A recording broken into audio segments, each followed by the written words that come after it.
Jeta të nderuar teleshikues, në vijim të pikave të transmitimit të emisionit ton të përbashkët me historianin Ilirian Gjika, vëzhgime historike dhe arkeologjike, kemi ardhur përsëri në qytetin e Vlorës, që siç kemi thënë është i pashterur për nga vlerat që mbartë në tërë historinë e tij, në tërë kuptimsinë e tij.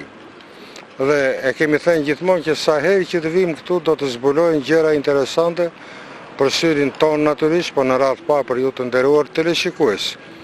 Këtu ndodhemi në sheshin e Flamurit, do ta qonim ndoshta edhe sheshi i topave, ja ku kemi simbolet këtu prapa shpinës, por unë do doja që t'ju prezantoja shkrimtarin e shquar Egerem Sanaj, një nga prozatorët më të mirë të letërsisë bashkëkohore shqiptare.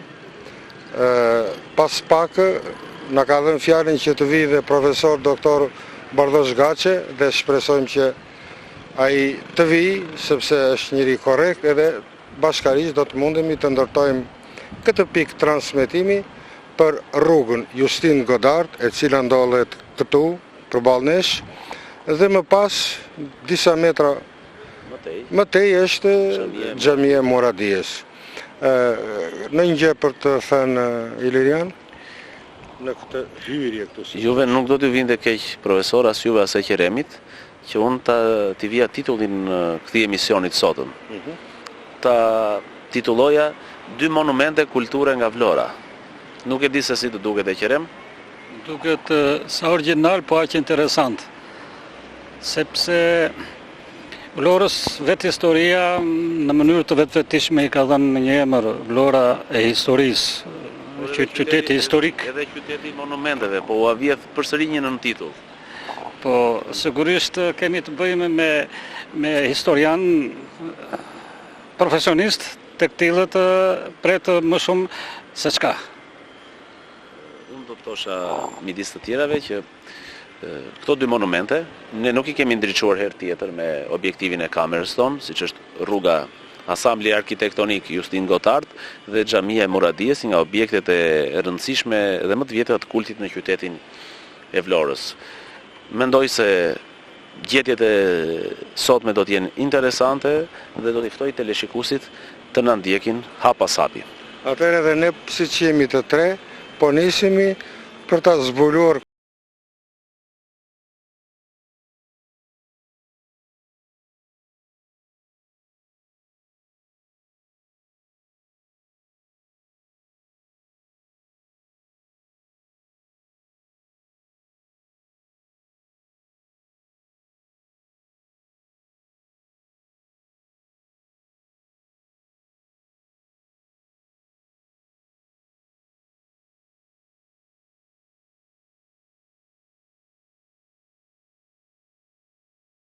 Justin Godard, na bie në sy pikërisht kjo pllak, e cila me siguri do të ketë edhe rëndësinë e vet, kuptohet që ka, por edhe për teleshikuesin i gjerë. Në çvite, në çngjarje na çon pikërisht kjo pllak. Të gjithë i kemi parasysh ngjarjet e mëdha të vitit 1912, kur në 28 nëntor të atij viti u shpall pavarësia e Shqipërisë. Pikërisht për të dalë tek sheshi i sotëm i Flamurit, të cilin e prezantuam në një këndvështrim duke e marrë nga pamja me pamje përballë, kamera jon në lindjet e tij, aty ku pikërisht në këtë shesh u bë mitingu i madh i shpalljes pavarësisë së Shqipërisë, pikërisht kjo rrugë ishte në funksion të tij, sepse këtu, siç e thotë dhe pllaka përkujtimore, kaluan triumfalisht forcat e armatosura kryengritse për të marrë pjesë në manifestimin e fitores. Por unë do t'ju kujtoj edhe një foto të madhe historike të fotografit koçar Petro Dimitri, po e theksoj edhe një herë, sepse ne prezantojmë veprat e ndryshme të autorëve në gjini të ndryshme, por nuk prezantojmë autorët. Fotografi i madh Petro Dimitri ka fotografuar pikërisht në këtë rrugë hyrjen e delegatëve të Kosovës të atyre 300 burra dhe djemve të Kosovës me nëkrye Isa Boletinin për të marrë pjesë në ceremoninë e ngritjes flamurit, pavarësisht se peripecit e udhëtimit që pengon Isa Boletini të vinte një ditë me vonesë dhe që Ismail Qemali ta priste personalisht si përfaqësues i Kosovës, i trevës që dha një kontribut të jashtëzakonshëm në ngritjen e flamurit dhe në kryengritje dhe më tha për pavarësi të viteve 1908, 9, 10, 11 dhe 12. Atëherë Ilir, brenda 8 vjetësh, pikërisht kjo rrugicë përfaqëson 2 ngjarje. Ju e lidhët me 1912 dhe pastaj kemi për mitingun e madh të 1920 me rastin e fitores të luftës së Vlorës. Por ngjarjet e mëdha në fillim të shekullit të 20 ndodhen në Vlorë. Pavarësia e Shqipërisë u shpall në Vlorë. Qeveria e Ismail Qemalit mori një sipërmarrje tepër të jashtëzakonshme për njohjen ndërkombëtare të shtetit shqiptar, të cilën arriti një vit më vonë. Vlora u kthye në qendër të pushtetit italianëve në Shqipëri në vitet e luftës së parë botërore, por në vitin 1920 do të ishte veprimtaria jashtëzakonshme e qeverisë Suleman Delvinës që do t'i largonte italianët nga Vlora dhe do të ishte përpjekja madhore e popullit tonë për të njohur integritetin territorial që ishte përcaktuar nga fuqitë e mëdha në 1913. Pra, 1912 e gjithë Shqipëria u mblodh në Vlorë, 1920 e gjithë Shqipëria u mblodh në Vlorë. Pra, aty ku nisi, aty ku përfundoi dhe mbrojtja e integritetit të popullit shqiptar. Ku kjo rrugicë ka dhe një karakter të veçantë. Por emrin Justin Gotard, ajo do ta marri shumë e shumë vite më vonë dhe për këtë personazh të shquar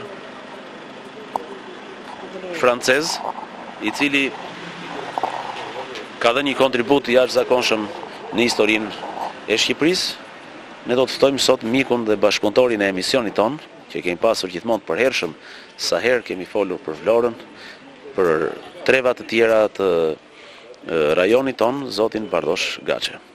Atëherë jemi në rrugën Justin Godard dhe teleshikuesi i gjerë në radhë parë do të di ç'përfaqëson ky emër i shquar në historinë e Shqipërisë dhe të qytetit të Vlorës veçanti. Justin Godardi ka qenë një mik i madh i Shqipërisë.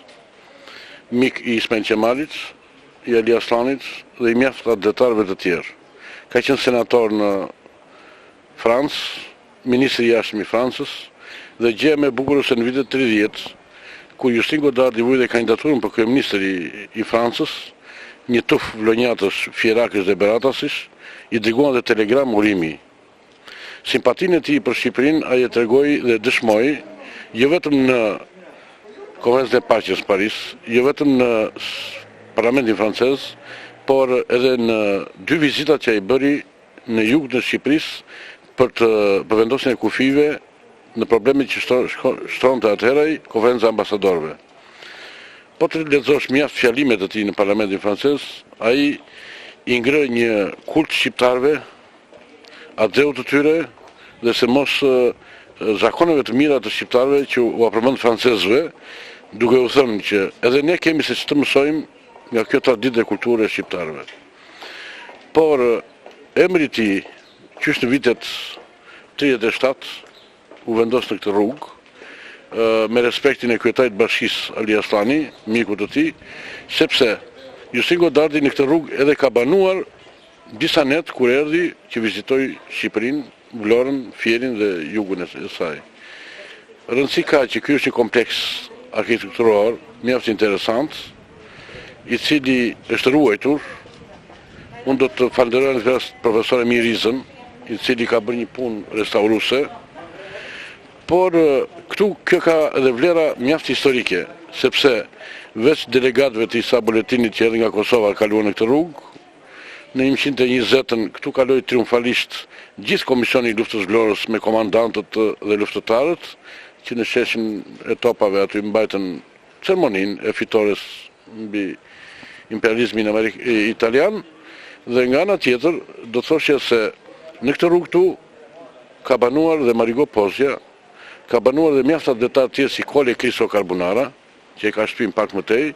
Këtu ka qenë dhe përballë, siç është sot, libraria Ibrahim Shyti ku mësoi shkrimin shqip Shevros, që është në vitin 1908. Veç kompleksit banesave që ka tipare karakteristike, kjo rrugë dhe kjo lagje mbar dhe vlerat më të veçanta historike dhe kulturore.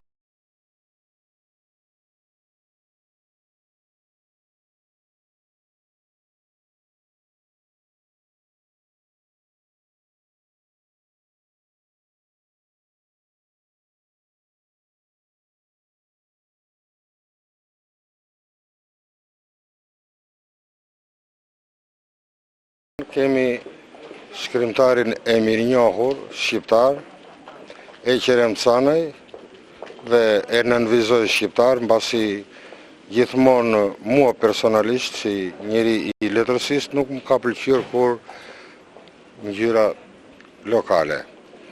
Dhe ju, Eqerem, në krijimtarin tuaj, i momentet kyçe të zhvillimit të historisë së kombit, të lidhura me Vlorën dhe me Gjerë, i keni vënë në qendër të veprave tuaja më të shquara.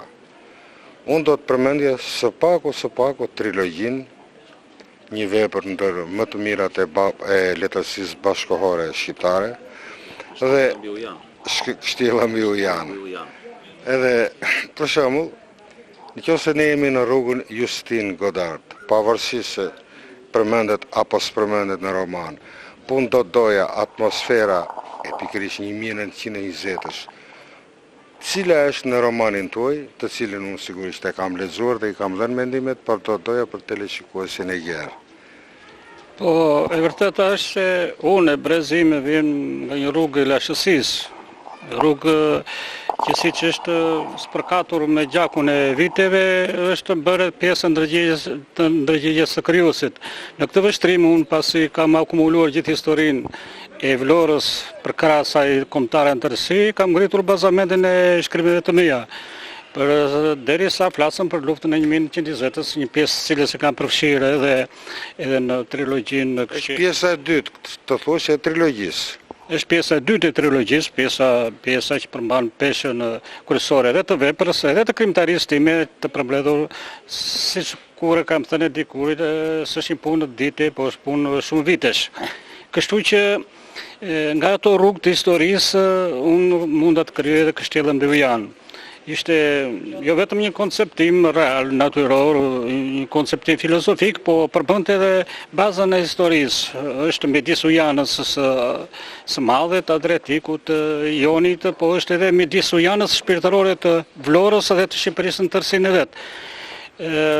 Ardha në këtë cak të kësaj rruge të cilës sot po filmohet, mua në një trajtë të re më ngjall sërish kujtime pikrisht atyre kohëve, atyre viteve. Unë i kam përftuar në kujtesën time luftëtarët e 1920-s që kaluan triumfalisht në këtë rrugë. Kam sjell gjithë historinë e saj kohe duke pasur edhe në plani krahasor, sepse unë kisha të bëja me një titan të letërsisë shqipe, letërsisë moderne, siç ishte Petromarko. Qëllimi ishte që të mos i jepim një ultimatum, po të jepim diçka të re dhe unë u përpoqja për të dhënë atë. Ky është edhe një mesazh edhe për brezat. Tek njeriu me nofullat hekurta. Tek njeriu me nofullat hekurta, të cilë unë paraqita një portret karakterin e luftëtarit popullor, diçka të veçantë. E atë duhet të them edhe për brezat e ardhëm, sepse asnjë pjesë e historisë, asnjë epokë nuk mund të përfaqësohet as me një libër, as me një karakter, sepse historia është aq e gjerë sa ka vend për shumë pena, për shumë studiues dhe për shumë talente që të spikatin historinë e këtij kombi. Duhet të shtoj njëkohësisht, sepse është, unë e quaj ende të pamjaftueshme për lashësinë, ende të pamjaftueshme për luftën e 20-s, ende të pamjaftueshme për luftën nacionale çlimtare dhe për luftërat e shndrrimeve të sistemeve të tjera. Gjithmonë ka pasur vend, ka dhe do të ketë për të ardhmen për të trajtuar pjesë nga historia kombëtare shqiptare. Megjithatë, ndërkohë që ne bisedojmë këtu, profesor Gaçia bisedon me një nga banorët e zonës dhe shoh që autori të paktën po i referojmë Myslim Baburit, autori i librit Vlora historike, të cilin ne kemi cituar dhe herë të tjera në emisionet tona, shkruan diçka që edhe sot ka mbetur shumë evidente për këtë zonë, pavarësisht se koha evolon, teknologjia ecën përpara, dikur këtu parakalonin në këmbë me kuaj luftëtarët, sot shohim që kalojnë mjetet motorike, por përsëri kjo rrugë ka ruajtur funksionin e saj. Po citoj diçka e qerem nga Myslim Baburi, i cili thotë: kjo rrugë ka shërbyer edhe për vepra kinematografie që kanë lidhje me periudhën e fillim shekullit 20.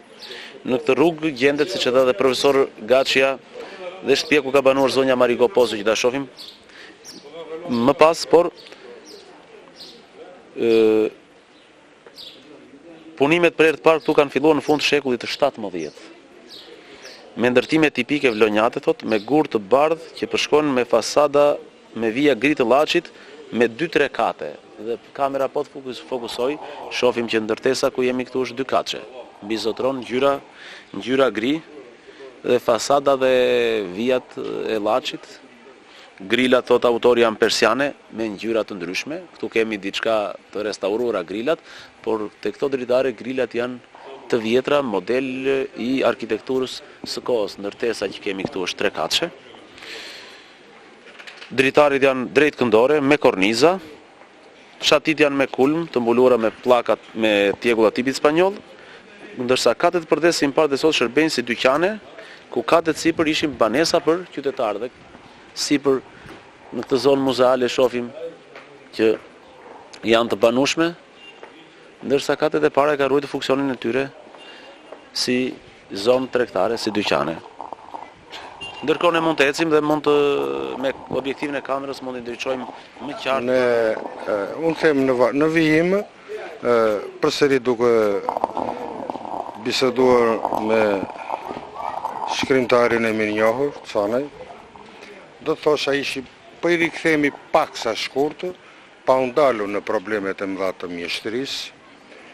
Unë do të thoja për teleshikuesin e gjerë që krahas veprave të mirë filta të historisë, ne kemi një trilogji në rastin tonë, e cila, si thua, përmbledh një epokë të tërë të luftrave për në atë gjën më të shenjtë që themi në për liri dhe përfundon, kuptohet, në pjesën e tretë me luftën e madhe antifashiste nacionale qëllimtare. Por ne jemi në rastin konkret, mbasi unë do të doja që teleshikuesi i gjerë, përveç pasionit që të mund të ketë për librin si të tillë të historisë, t'i rikthehej edhe trilogjisë, romanit tuaj të rëndësishëm në të gjithë prozën bashkëkohore shqiptare, mbasi them ai do të gjejë vlera edhe të mirëfillta njohëse. Unë do të toja shkurtë, si ju referuat juve pikërisht kësaj periudhe historike dhe në që raport është vetë historia me krijimtarin, me fantazin krijuese. Ajo që duhet të them unë tani është fakt sepse trilogjia është jo vetëm ajo çka është shkruar, por edhe ajo çka shikojmë për ditë, çfarë na ka rezervuar historia në kujtesën tonë, edhe në faktin real. Tash unë kam parasysh trilogjinë në Vlorën e dikurshme, në atë Vlorë, në këtë rrugë që shikojmë ne këto, edhe pse janë shumë të pakta për kujtesën e viteve, pse janë shumë pakta këto rrugë të ruajtura në sistemin e dikurshëm, por shikojmë njëkohësisht edhe pjesën e tashme. Pra edhe vetë nga natyra trilogjia është këtu, e kaluara, e tashme, dhe ky breziri që po kalojnë në këtë rrugë, që në mënyrë të vetëvetishme kalojnë mbi rrugën e historisë dhe kalojnë edhe mbi rrugën e ardhmërisë. Ky është koncepti i parë. Koncepti i dytë është çështja sepse cili do shkrimtar që ka krijuar një një besim në vetvete, ka vënë veten në prova të ndryshme të jetës, ka të bëjë me dy momente. Ka të bëjë me momentin bazë që është historia, që është pjesa e shpirtit të gjakut të tij, por ka të bëjë me fantazinë që është pjesa turorore. Gërshëtimi i këtyre momenteve më duket normale edhe është produktiviteti i kohës, i jetës në cilën jetojmë. Unë këtu do të shtoja për ta mbyllur bashkarisht edhe vlerat e veçanta që mbart në këtë rast, edhe një prozë e figurshme që është një nga tiparet e personalitetit tuaj si shkrimtar, e cila përveç vlerave njohëse që janë të domosdoshme kur kemi të bëjmë me temën e historisë, por mbart edhe vlera të mëdha emocionale, dhe në këtë rast unë i drejtohem teleshikuesit që të njohë këto vepra të shqura të letërsisë që krijojnë nga bashkofësit e tyre, si që jeni ju në këtë rast, por edhe një numër personalitetesh të tjera nga qyteti i Vlorës, jo vetëm në letërsi, por sidomos edhe në artet vizive, ku ju keni piktor të mëdhenj, domethënë duke filluar me Nestor Jonuzin e Skënder Kamberin, edhe deri tek Dino e të tjerë, të cilët gjithashtu Ilmi Bani që është një nga zërat e veçantë. Agrondinia është një djalë shumë i mirë, një artist pikërisht, sepse edhe në penelin e këtyre ne kemi parë të shpaloset historia. Dhe në këtë rast, unë do thoshe se ju meritoni vëmendjen e një lexuesi, një shikuesi të gjerë edhe në planin kombëtar, pasi gjithmonë kemi të bëjmë me historinë kombëtare dhe jo me një histori të vogël të një qyteti. Këtu kemi Vlorën e madhe, qytetin e ro, që mbart mbi supe një histori aq të madhe dhe të trajtuar, si shtanë bashkërisht edhe në veprat e artit dhe të letërsisë. Faleminderit profesor, po unë duhet të jep atë çka e quhet të domosdoshme edhe nga fjala juaj, nga ndërhyrja e interesimit juaj, sepse në fundit unë, ju e dhjetra poetë, shkrimtarë, artistët të pikturës, të skulpturës e tjera, asnjëherë s'kemi menduar vetëm tashmen dhe asnjëherë s'kemi menduar vetëm për vete. Kemi menduar se si mund të japim mesazhe të fuqishme brezit të ri, tek cilët është ardhmja, tek cilët ne shikojmë vetveten, shikojmë gjithçka. Horizontet e kaltare.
Jeni nga familja Çakari? Çakari. Si ju quajnë?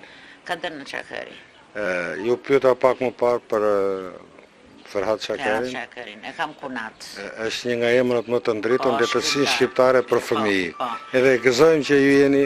Faleminderit. Po, edhe gjyshi burit Musa Çakari është mësonjtar, që është dhe shkolla Musa Çakari. Atëre, ju jeni banore në këtë lagje, ose më saktë në këtë rrugicë? Jam bi dhe nuze, unë ri aty më lartë. Po, çfarë ka të veçantë simas ju që jeni një banore, një bi dhe nuse në këtë rrugicë? Se ne jemi duke e trajtuar në kuptimin e emrit Justin Godard, një emër i madh, që flet shumë historisë Shqipërisë. Nuk ka nevojë të na thoni për këtë, po Çfarë ka të veçantë kjo rrugicë sipas syrit tuaj? Kjo rrugicë është rrugë muze. Është rrugë muze, ku është ngritur, ka kaluar Ismail Qemali, ka ndaluar, është bërë mbledhja në shtëpinë aty tek ajo shtëpia e vet aty ku jeton sot një njeri që i ka të blera. Janë bërë festimet me rastet e festave të 28 e 29 nëndorit. Edhe këtë që është rrugë muze. Po, si shton paraardhësit tuaj, në ç'vit vite kanë filluar ndërtimet në këtë rrugë? Nuk di se... Na thot dikush këtu pranë që ky trekaç është ngritur në vitin 1902, domethënë Këto janë shtëpi të vjetra, të ngritura, shumë të vjetra, po hasër ju të pyesni këta bezhanajt këtu. Këta bezhanajt që janë dhe prona e tyre. Familje vjetër. Më mirë trokajsni tek një portë të këta bezhanajt. Shumica këtu janë shtëpi të vjetra që janë me pronar dhe janë ekzistus pronarët në këtë. Den Babadel, po, janë Den Babadel.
Altin Koçi. Po, pak më parë ishi duke thënë që megjithëse kjo është një rrugë me rëndësi historike, sikur nuk e ka atë vëmendjen e duhur për të mirëmbajtur. Po, e vërtet është. Në bashkë s'ka fare mirëmbajtje këtu. Një shi të bie, tu rruga mbytet. Dhe njerëzit tu janë shtëpi, muze të gjitha, bashkia nuk vë dorë, një lirje nuk e jep, apo një mirëmbajtje që ka për detyrë. Kjo është rrugë historike. Bëhet mend që këtu ka kaluar Ismail Qemali. Janë luajtur dhe shumë filma të tjerë. Tu ka qenë shtëpia e Marigo Posius, që qëndisin këta murin në 1912.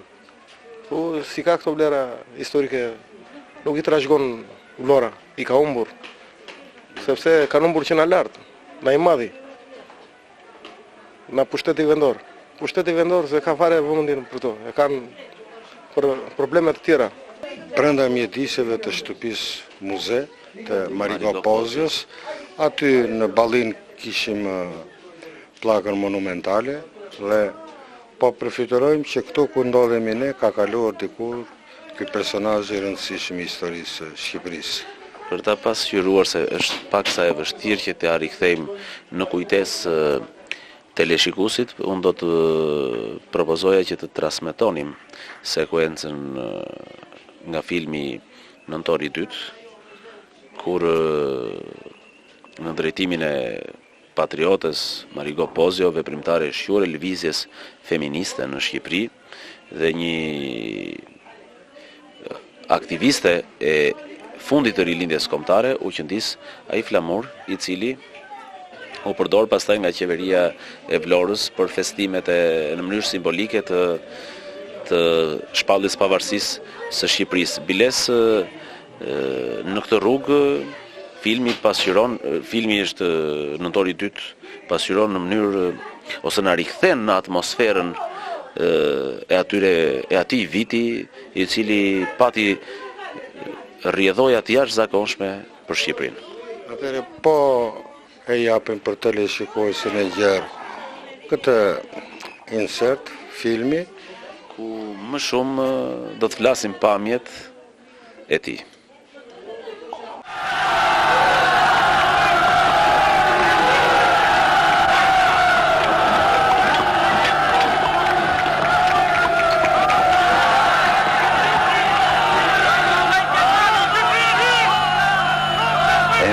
të liq. Jo zor ta them, por nuk më ndrydhe vetëm duar. Mbase e kam nga pleqeria. Ti e më i ri se ne aty.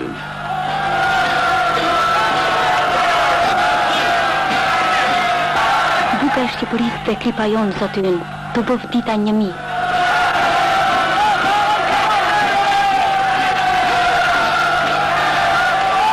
E gëzofshim Shqipërinë.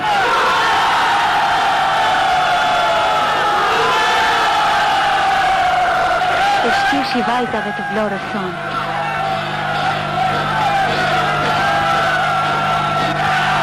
Si të quen ty, Marbi? Mariko, më thonë. Mariko? Sa herë do të përkujtohet dita e flamurit, do të kujtohet edhe emëryt më i di.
Ku ndalëm për këtë emision dhe me që jemi përballë një monumenti të kultit, po patjetër dhe me vlera monumentale në kuptimin e historisë vendit, do të ishte mirë që të na thoshe diçka për teleshikuesin.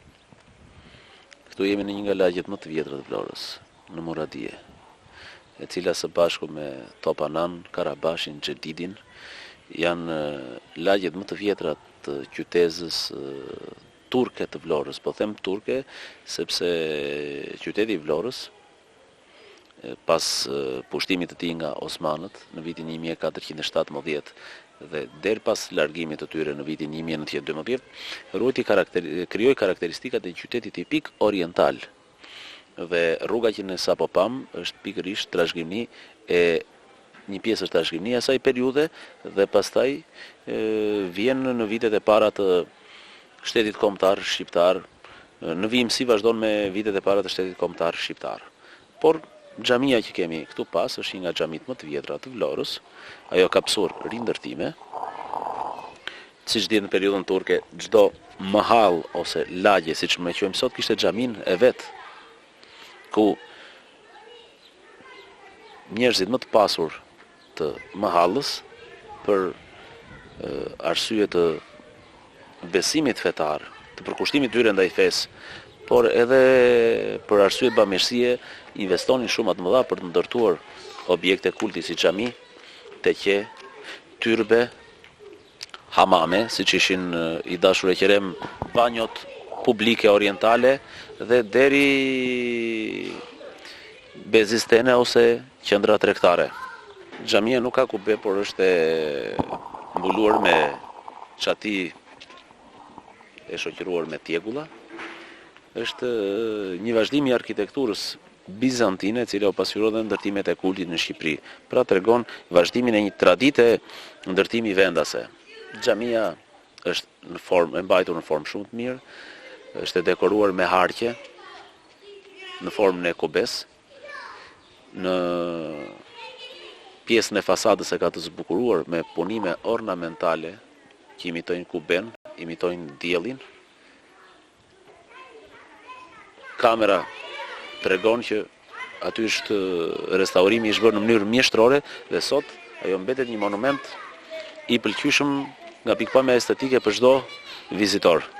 Dhe këtu kemi dhe interkëndësh të çuditshëm. Kemi xhaminë e Muradies, kemi mëtej të qene famshme Bektashiane të Kuzum Babait, kemi dhe mëtej plotson Trekëndshin xhamia e Plumbit, aty ku fillon dikur, aty ku ka qenë kufiri jugor i qytetit të Vlorës, sepse Vlora niste nga xhamia e Plumbit dhe përfundonte në shpinë të Kodrave.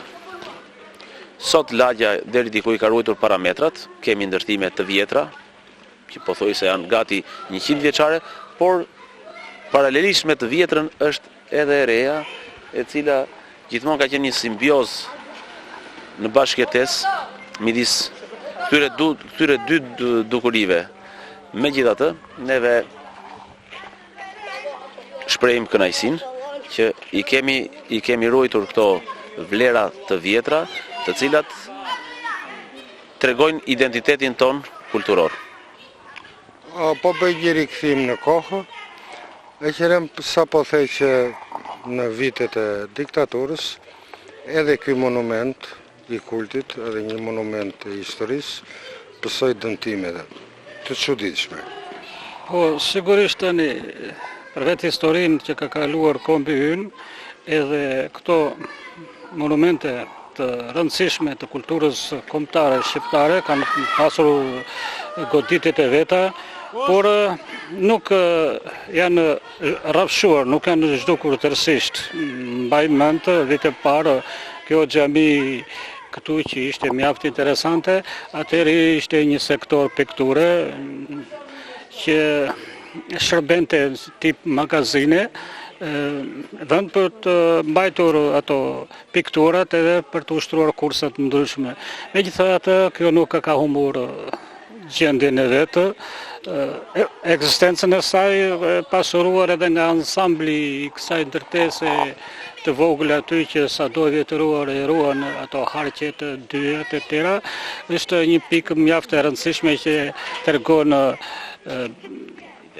tregon bazën ku është ngritur Vlora e re dhe do të zhvillohet në të ardhmen. Për ne rron rëndësi aq më tepër brezat din të studiojnë dhe të vlerësojnë kulturën e lashtë. Më kam parasysh kam ardhur përmes këtij brezi që i kemi përjetuar këto, por njëkohësisht unë shikoj se sa fëmijët e mi dhe fëmijët e fëmijëve, se tani jemi në moshën e gjyshëve, janë të interesuar dhe në xhamia e tjera. Kjo shpjegon atë fakt që feja është pjesë shpirtërore e jetës së njeriut. Edhe emisioni im kishe për qëllim të nderuar teleshikues, të ishte dritë, siç e pam pak më parë tek rruga Justin Godard, një rrugë me vlera të shquara monumentale, por edhe tek xhamia për të cilën folëm, dhe natyrisht ne nuk kemi të bëjmë me anën e dytë si objekt kulti, po kemi të bëjmë në radhë të parë me një objekt të historisë, së monumenteve të kulturës kombëtare, dhe kur themi kombëtare kemi parasysh edhe këto vlera të çmuara që ruan qyteti Vlorës. Këtu po e mbyllim për këtë radhë. Unë ju përshëndes në emër të historianit Ilirian Gjika, shkrimtarit të shquar Eqerep Canaj, të operatorit Nuri Korita dhe në emrin tim të gazetarit Maku Pone.